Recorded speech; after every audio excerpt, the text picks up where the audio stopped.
have an idea. Let's make some Italian seasoned mashed potatoes using just potato flakes. For these potato flakes, I'm going to make 4 servings. So I need 1 1/4 water. I'll need 1 1/3 cups water, half a teaspoon of salt, 2 tablespoons of butter, and 2/3 cup of water. So we'll get this water, the seasoned water, going now. The one with the water, the salt, and butter.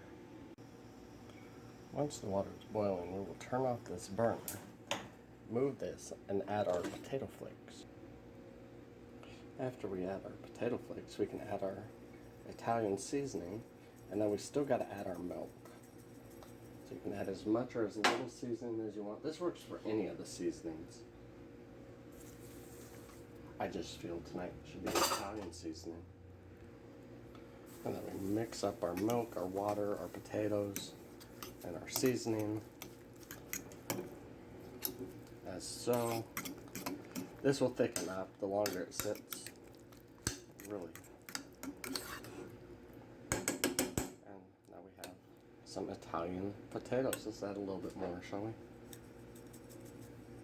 That way it gets in there, because some of it didn't look like it had any in there. And that's how you make instant mashed potatoes. I hope you enjoyed the video. If you'd like to subscribe and like the video, that helps a lot.